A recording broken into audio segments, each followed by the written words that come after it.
লেখাপড়া জানলে কি হইব? পোলা মাইয়ারে মেলা দূর পর্যন্ত লেখাপড়া করাইছি। ভাবছিলাম পোলাটারে বিয়া দিয়া মেলা কিছু লইমু, কিন্তু আপনারা দেখেন আমার পোলা কিছু লইতে দিল না। আমিও সাইডা দেওয়ার পাচ্ছি না। এবার কবে মাইয়া দিয়ে করে ওনি মাইয়া খাইতে খাইতে মরে, আর আমি ঠ্যাঙের উপর ঠ্যাং তুলে বইয়ে থাই যে পাড়াতে একটু বেড়ে আহি। ওইটা কেডা? সুলতান না? মনে মনে খারাপ। ও বাবা সুলতান, হুনো হুনো, কি হইছে? মনে খারাপ কে?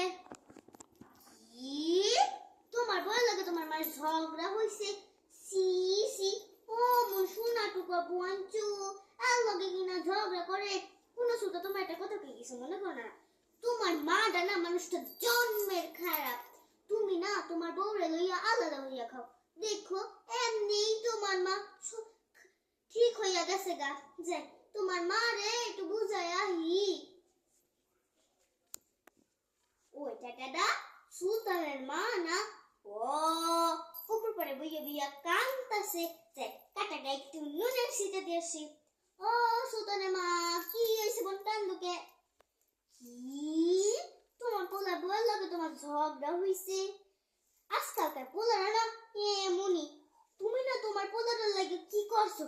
এমন তোমার পোলা বিয়ে কইরা বইয়ের আসল ধইরা টানতাছে।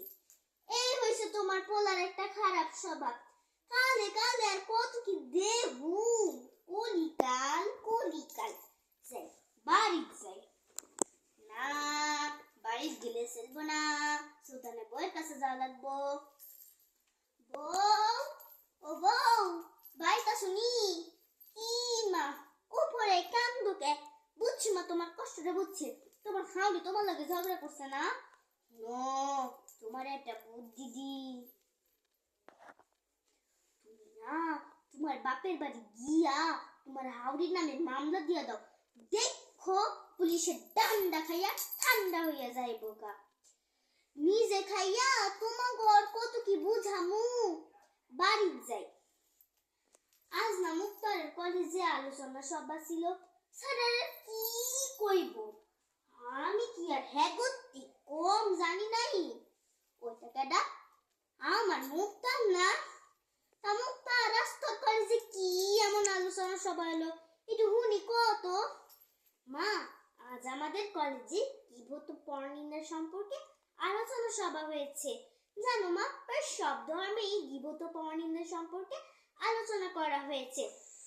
গীবতকারী একালে বা পরকালে কোথাও শান্তি পাবে না এবং তার জন্য রয়েছে অসমান্য শাস্তি। আমাদের ধর্মগ্রন্থ বলা হয়েছে গীবত করা মৃত ভাইয়ের মাংস খাওয়ার মতো ঘৃণিত কাজ।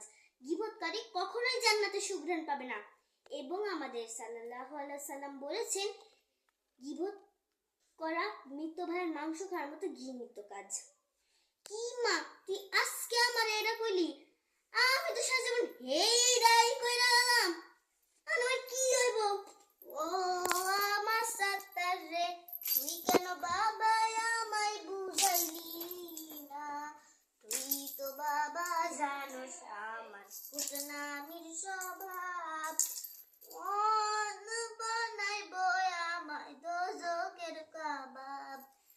মা, তুমি হতাশা হও না। আল্লাহ তাআলা হতাশা ও নিরাশা পছন্দ করে না। তুমি আল্লাহ তাআলার কাছে খাস দিলে ক্ষমা চাও, দেখো আল্লাহ তাআলা তোমাকে ঠিক ক্ষমা করে দেবে। আর যাদের নামে গীবত করেছো তাদের কাছে ক্ষমা চাও। ওনারা যদি তোমাকে ক্ষমা না করে তাহলে আল্লাহ তাআলা তোমাকে কখনোই ক্ষমা করবে না। হ্যাঁ মা, আমি আল্লাহর কাছে খাস দিলে ক্ষমা চাইবো।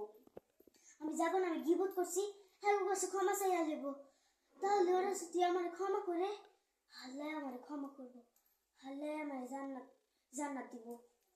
ধন্যবাদ। আসসালামু আলাইকুম।